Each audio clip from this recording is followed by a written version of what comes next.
Mathrubhumi news വാർത്തയ്ക്ക് പിന്നാലെ medical college അധികൃതരുടെ ഭാഗത്തുനിന്നുള്ള നടപടി, ഉപയോഗം കഴിഞ്ഞ മെത്തകൾ അടുക്കി വെച്ചിരിക്കുന്നുവെന്ന വാർത്ത പുറത്തുവിട്ടതിന് പിന്നാലെ അതൊക്കെ സ്ഥലത്ത് നിന്ന് മാറ്റിക്കൊണ്ടിരിക്കുകയാണ്.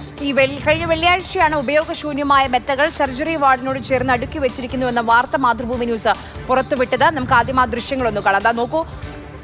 സർജറി വാർഡ് എന്ന് പറഞ്ഞു കഴിഞ്ഞാൽ വളരെ ആരോഗ്യകരമായി ഏറ്റവും സുരക്ഷ പാലിക്കേണ്ട ഒരു സ്ഥലമാണ്. ചെറിയ കാര്യങ്ങൾ പോലും ഇൻഫെക്ഷൻ സാധ്യതകളൊക്കെ ഉള്ള സ്ഥലത്താണ് ഉപയോഗശൂന്യമായി കാലങ്ങളായി ഉപയോഗിച്ചു വന്ന മെത്തകളൊക്കെ അടുക്കി വെച്ചിരുന്നത്. അത് വാർത്തയായതോടുകൂടി അതിവേഗത്തിൽ ഇപ്പോൾ അത് മാറ്റുന്ന നടപടികളിലേക്ക് പോയിരിക്കുന്നു. ടി.എസ്. ഹരികൃഷ്ണ വിവരങ്ങളുമായിട്ടുണ്ട്. ഹരി, നടപടികളെടുക്കാൻ വേഗം കുറവൊന്നോ അല്ലെങ്കിൽ വേഗത്തിൽ നടപടിയെടുക്കാനുള്ള കഴിവില്ലായ്മയൊന്നും അല്ല നമ്മുടെ പ്രശ്നം.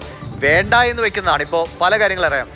ഡോക്ടർ ഹാരിസ് ചിറക്കൽ ഈ വെളിപ്പെടുത്തൽ നടത്തിയതിന് പിന്നാലെ തന്നെ വരാതിരുന്ന ഉപകരണങ്ങൾ പറന്ന് തിരുവനന്തപുരം മെഡിക്കൽ കോളേജിലേക്ക് ഹെലികോപ്റ്റർ വഴി പറന്നെത്തി. ഇപ്പോൾ ഈ വാർത്ത വന്നപ്പോഴേക്കും മെത്ത മാറ്റുന്നതിന് എത്ര വേഗം. കോട്ടയം മെഡിക്കൽ കോളേജിൽ വാർത്തയായപ്പോഴേക്കും 12 വർഷം നടക്കാത്ത കാര്യം 12 മണിക്കൂർ കൊണ്ട് ഒരു വാർഡ് മുഴുവൻ പുതിയ കെട്ടിടത്തിലേക്ക് മാറ്റി. അപ്പോൾ ഇത് നമുക്ക് പറ്റാത്തതൊന്നുമല്ല. ആരൊക്കെയോ ഇതൊന്നും വേണ്ട, ഇങ്ങനെയൊക്കെ പോയാൽ മതി ഇവിടെ എന്ന് തീരുമാനിക്കുന്നതുകൊണ്ടാണ് ഈ പ്രശ്നം. അതെ, ഇത് ചർച്ച ചെയ്യേണ്ട വിഷയം തന്നെയാണ്. അതായത് ഒരു വാർത്തയാകാൻ വേണ്ടി കാത്തിരുന്നു അവർക്ക് ആ മെത്തകൾ മാറ്റാൻ. നമ്മളിത് ചൂണ്ടിക്കാട്ടിയത് തിരുവനന്തപുരം മെഡിക്കൽ കോളേജിലെ പ്രശ്നങ്ങളൊക്കെ പറഞ്ഞ കൂട്ടത്തിൽ അന്ന് മെഡിക്കൽ കോളേജ് ആശുപത്രിയിൽ 6-ാം വാർഡിന് സമീപം, സർജറി വാർഡിന് സമീപത്ത് ഉപയോഗശൂന്യമായ മെത്തകളെല്ലാം കൂടി അടുക്കി വെച്ചിരുന്നതാണ്. ഇത് അവിടെ തന്നെ അടുക്കി വെക്കണമെന്ന് നിർബന്ധമൊന്നുമില്ല. ചിലപ്പോൾ ഈ വാർത്ത കേൾക്കുന്ന അധികാരികൾക്ക് അതെടുത്ത് മാറ്റിയാൽ പോലെ ഇത്രയും ചർച്ച ചെയ്യേണ്ട കാര്യമുണ്ടോ എന്നൊക്കെ തോന്നിയേക്കാം. പക്ഷേ ഇതിലെ ഏറ്റവും പ്രധാനപ്പെട്ട പ്രശ്നം ഇങ്ങനെ ഉപയോഗശൂന്യമായ മെത്തകളൊക്കെ അവിടെ അടുക്കി വെക്കുന്നു. അതിൻ്റെ അടുത്തുകൂടി ഇലക്ട്രിക് ലൈൻ വയറുകളൊക്കെ പോകുന്നു.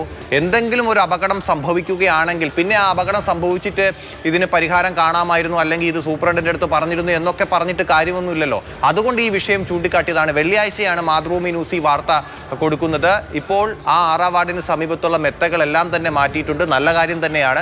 അപ്പോൾ ഇതുപോലെ പരിഹരിക്കാൻ പറ്റുന്ന വിഷയങ്ങൾ, ആ ഒരു പ്രശ്നങ്ങളൊക്കെ പരിഹരിക്കാതെയാണ് ഇത്തരം ഈ ഓരോ അഭിപ്രായങ്ങൾ പറഞ്ഞുകൊണ്ടിരിക്കുന്നത്. അതാണ് ഇതിലെ ഏറ്റവും പ്രധാനപ്പെട്ട പ്രശ്നവും. എന്തായാലും മെഡിക്കൽ കോളേജ് ആശുപത്രിയെ സംബന്ധിച്ചിടത്തോളം അവിടെ വളരെ ഗൗരവമായിരുന്നു ആ വിഷയം. ഈ ഉപയോഗശൂന്യമായ ഒരുപാട് മെത്തകളുണ്ട്. ആ 2 ദൃശ്യങ്ങളുണ്ട്. അതായത് നേരത്തെ ആ മെത്തകൾ അടുക്കി വച്ചിരുന്നപ്പോഴുള്ള ദൃശ്യവും ഒപ്പം തന്നെ ഇപ്പോൾ അത് മാറ്റി കിടക്കളൊക്കെ മാറ്റിയതിന് ശേഷമുള്ള ദൃശ്യവും നമ്മൾ കാണിക്കുന്നുണ്ട്. അപ്പോൾ ആ ദൃശ്യങ്ങൾ നമ്മൾ അവിടെ പോയി പകർത്തിയതാണ്. അവിടെ ആ പ്രശ്നമുണ്ടായിരുന്നു എന്ന് ചൂണ്ടിക്കാട്ടി അതിൽ ഉടൻ തന്നെ നടപടി ഉണ്ടാവുകയും ചെയ്തു.